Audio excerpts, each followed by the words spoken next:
السلام علیکم ورحمت الله وبرکاتو. ګرانه زده کوونکو، د ریاضي بله جلسې ته ښه راغلاست. زموږ د ریاضي تېره جلسه مشترک قاسم او مضرب وله، خو په نننی درس کې موږ کسر لولو. راځئ ګرانه زده کوونکو چې خپل درس پیل کړو. موږ نننی درس ده کسر ده. راځو هر څه چې موږ غواړو څه ولولو د هغې تعریف باندې باید پوه شو. اوس اول کسر تعریفوو. کسر په کلمه کې ماتولو معنا ورکوي، یعنې خپله کسر کلمه څه ده؟ ماتولو معنا لري. او په اصطلاح کې دا هغه عدد دی چې د شیانو نیمګړی واحد دی. په عموم کې دوه ډوله کسرونه شتون لري، یعنې موږ په عموم ډول کې دوه ډوله کسرونه لرو. دوه ډوله کسرونه دي، یوې ته عامه کسر وایي، عامه کسر، او دوهم ډول ته اشاري کسر وایي، اشاري کسر.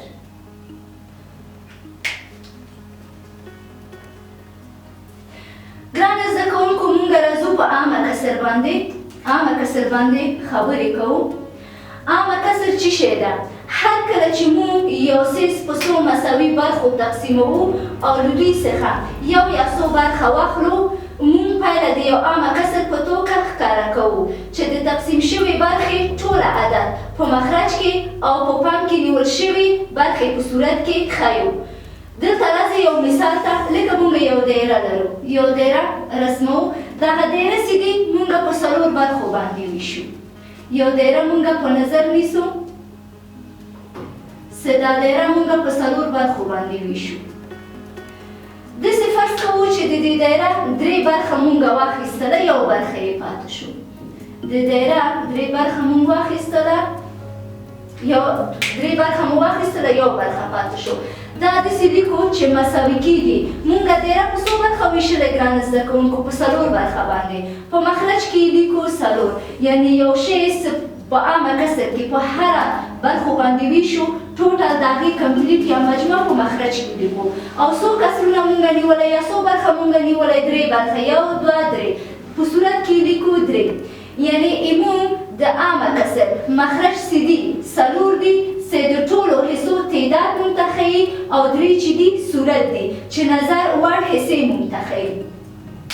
په عموم کې د مقدار په لحاظ دوه ډوله کسرونه شتون لري، چې یوې ته واقعي وایي او بلې ته غیر واقعي وایي.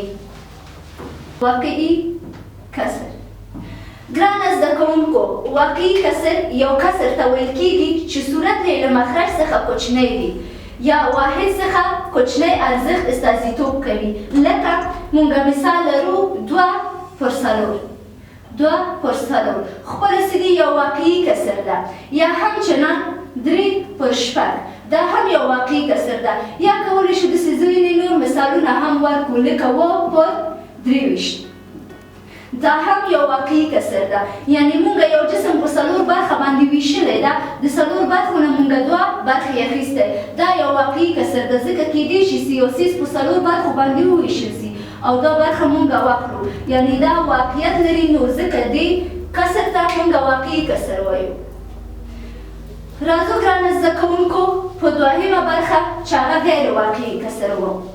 غیر واقعي کسر کله چې د کسر صورت لوی یا مساوي د مخرج وي، هغه غیر حقیقي یا غیر واقعي کسر ته ویل کېږي، چې د واحدونو سره مساوي یا لوی وسي. یعنې څرنګه ګرانه زده کوونکو داسې لیکو چې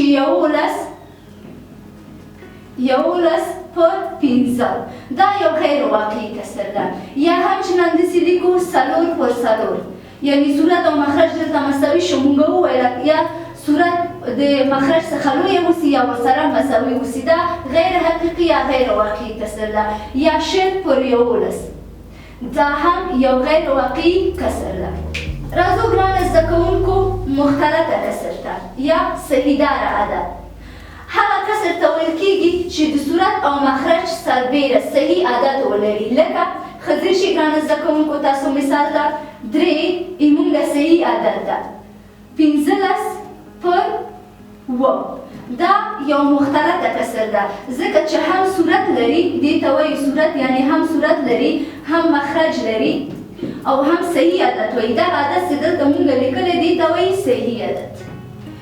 یعنې دغه کسر ته چې هم صحیح عدد لري هم صورت لري هم مخرج لري دې ته مونږ مختلطه کسر ویلی شو د غیر واقعي کسر بدلول په واقعي کسر باندې چې دې ته تصحیح هم ویل کیږي د دې لپاره چې غیر واقعي کسر په حقیقي کسر بدل کړو مونږ صورت پر مخرج تقسیمو او بهرني کسر یې د بشپړه عدد په توګه پاتې کسر د صورت په توګه او مقسوم علیه د مخرج په توګه ټاکو بیلګه ته راځو ګرانه زده کوونکو ښه تاسې ځیر شي لاندې برخې مونږ تصحیح کوو مثال 14 تقسیم پر 3 کله چې مونږ 14 تقسیم په 3 کو غیر واقعي کسر تبدیلوو په واقعي کسر باندې څه معنا څرنګه چې مونږ په تقسیم کې ویلی وو داسې نیسو چې 14 تقسیم پر 3 باندې کله چې مونږ 14 3 باندې تقسیم کو کومه کوچنی عدد مونږ په نظر نیسو اول څلور سره 3 سره ضرب شي څو کېږي 12 د 14 نه 12 لاړ شي څو پاتې کېږي 2 ښه ځیر شي ګرانه زده کوونکو مونږ څنګه غیر واقعي کسر په واقعي کسر باندې بدلوو زمونږ خارج القسمه چې شی ده څلور ده داسې لیکو چې څلور جمع په صورت کې مونږ وویله